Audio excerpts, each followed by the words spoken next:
With schools set to reopen for the 2024 second term, government has launched a multi-currency operation to account for schools demanding tuition fees exclusively in foreign currency while refusing to accept Zimbabwe gold ZiG in contravention of exchange control regulations. Now, the multi-agency operation is going to be including the Zimbabwe Anti-Corruption Commission, the Reserve Bank of Zimbabwe's Financial Intelligence Unit, and the police, who will be deployed to pursue school authorities that are breaking the law.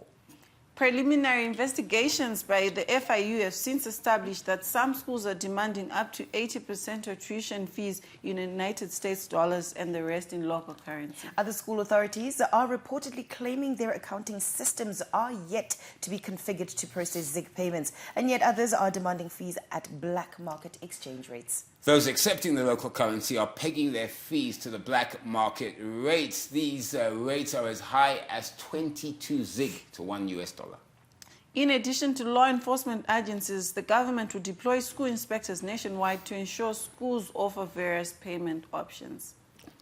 The ministry's position has remained to be very clear since 2022, where the secretary issued a circular that all currencies are accepted under the multi-currency regime, and the Ministry of Primary and Secondary Education is no exception. So schools should accept the local currency as legal tender for paying school fees. Schools may peg their school fees in foreign currency or USDs, but parents and guardians are allowed to pay with the currency of their choice. If they're going to pay with the local currency, they'll pay with the local currency using the interbank rate of the day that that transaction is made, and it is considered legal tender. Any schools that are going to start defying this directive will face the music, and as schools open, the Ministry of Primary and Secondary Education will conduct a blitz to see how best they can discipline any headmasters that do not follow to the directive of the ministry. And this applies both to government schools and non-governmental schools, particularly those that you call private schools. They should adhere to the policy handed out by the Ministry of Primary and Secondary Education, which is government policy.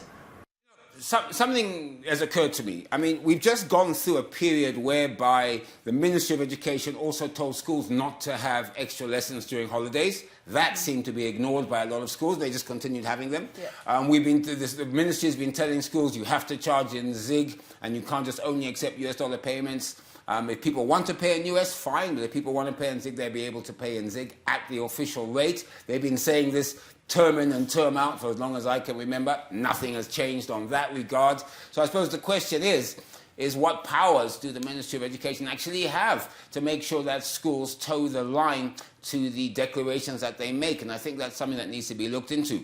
But again, we're back down to the same question of this multi-dual currency, okay? And the issue is that you cannot say on the one side we have a dual currency system in place where you can use US and ZiG and whatever you want, and on the other, you say to Zimbabwean citizens, by the way, you have a limit on the amount of ZiG that you can have, and we're going to stop you from using that ZiG to try and buy US, which of course is required to pay rentals, and particularly petrol. We'll give you a story about petrol just now. And of course, every single person that's supposed to be doing that and buying currency from the street is doing something illegal.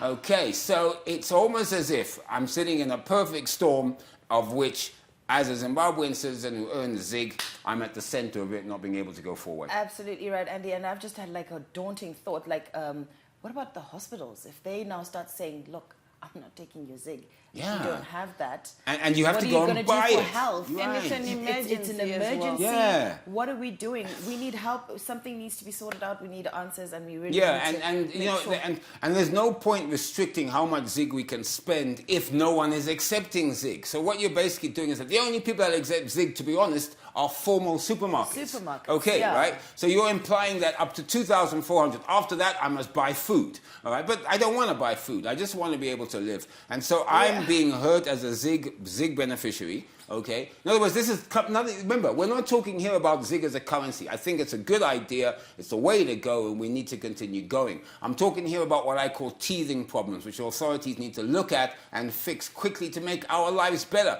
You don't introduce a new currency and make our lives worse. Yes, and as you said, a punishment.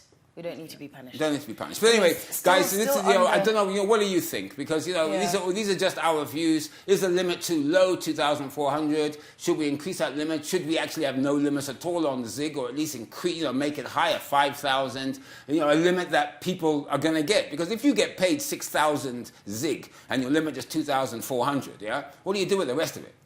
Okay, you know what I mean? Yeah?